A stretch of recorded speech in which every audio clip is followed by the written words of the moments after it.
In today's video, I'm going to teach you how to create Google Finance portfolios and check stocks performance.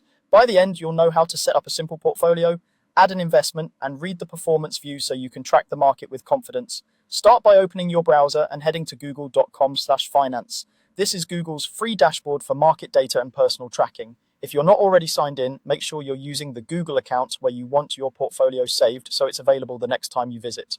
On the page, look for the option to create a new portfolio. Click New Portfolio to start your setup. You'll be asked to give it a name. Choose something clear and memorable, maybe the goal of the portfolio or the type of assets you'll track, so it's easy to recognize later. When you're happy with the name, click Save. With your portfolio created, it's time to add an investment. Click Add Investments to open the search and selection panel. Here you can look up stocks, ETFs, indexes, and more by ticker or by name.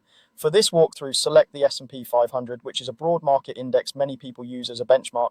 This is just an example to show you how the interface works. After selecting it, click Save to add it to your portfolio. Give the page a moment to load the latest data.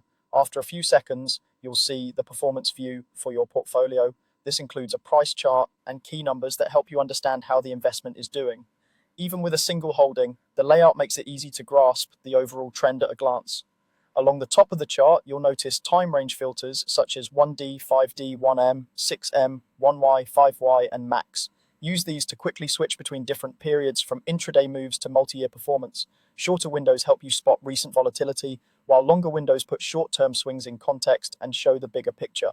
Below or beside the chart, look for portfolio insights. You'll see daily gain, which reflects how much the value changed today, and total gain, which shows cumulative performance since you added the investment. These metrics are especially helpful for monitoring progress and understanding whether moves are part of a day's action or part of a longer trend. That's it.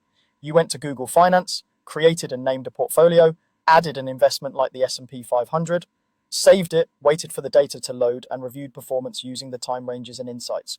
Use this workflow whenever you want a clean, quick way to track market performance. And as always, this is for informational purposes only. Make decisions that fit your own research and risk tolerance.